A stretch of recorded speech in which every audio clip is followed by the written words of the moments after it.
Segundo Samuel, capítulo 21, os gibeonitas são vingados. Nos dias do rei Davi, houve uma fome de 3 anos consecutivos. Davi consultou o Senhor e o Senhor lhe disse: é por causa de Saul e de sua família sanguinária, porque ele matou os gibeonitas. Então o rei chamou os gibeonitas e falou com eles.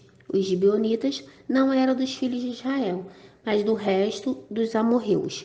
Os filhos de Israel lhe tinham jurado poupá-lo, porém Saul procurou destruí-los no seu zelo pelos filhos de Israel e de Judá. Davi perguntou aos gibeonitas: o que vocês querem que eu faça por vocês? E que resgate lhes darei para que abençoem a herança do Senhor? Os gibeonitas responderam: a nossa questão com Saul e com a sua casa não tem nada a ver com prata nem com ouro. Também não pretendemos matar pessoas alguma em Israel. Então Davi disse: o que vocês disseram isso, farei por vocês. Eles responderam ao rei: quanto ao homem que nos destruiu e procurou que fôssemos exterminados, sem que pudéssemos subsistir dentro das fronteiras de Israel, que nos sejam dados 7 homens dos seus descendentes para que os enforquemos diante do Senhor em Gibeá de Saul, o eleito do Senhor. E o rei disse: eu vou dar. Mas o rei poupou Mefibosete, filho de Jonatas, filho de Saul, por causa do juramento que o Senhor feito entre Davi e Jonatas, filho de Saul. Porém, o rei pegou os 2 filhos de Rispa, filho de Aiá, tinha tido de Saul, a saber, Armoni e Mefibosete. Pegou também os 5 filhos de Merabe, filha de Saul, tinha tido de Adriel, filho de Barzilai, Meulanita. Davi os entregou nas mãos dos gibeonitas, que os enforcaram nos montes diante do Senhor, e os 7 morreram ao mesmo tempo. Foram mortos nos dias da colheita, nos primeiros dias do princípio da colheita da cevada. Então Rispa, filha de Aiá, pegou um pano de saco e o estendeu para si sobre uma rocha, desde o princípio da colheita até que caiu água do céu sobre os corpos. E não deixou que as aves do céu se aproximassem deles de dia, nem os animais do campo de noite.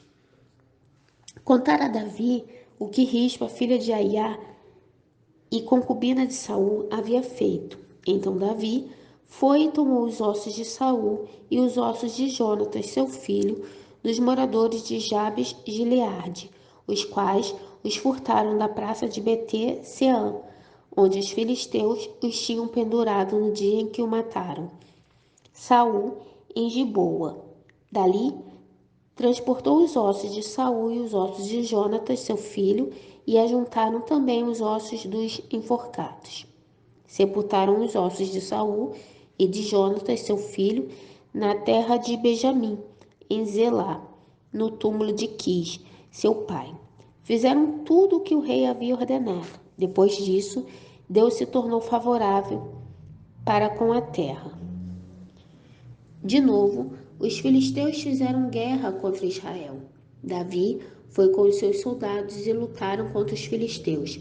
E Davi ficou muito cansado. Isbe Benoque descendia dos gigantes. O peso do bronze de sua lança era de quase 4 quilos e estava cingido de uma armadura nova. Este disse que mataria Davi, porém Abissai, filho de Zeruia, socorreu Davi, atacou os filisteus e o matou. Então os homens de Davi lhe juraram, dizendo: nunca mais o Senhor sairá conosco à batalha, para que a lâmpada de Israel não se apague.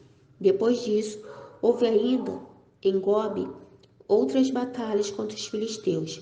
Foi então que Gibicai, o Uzatita, matou Zaf, que era descendente dos gigantes.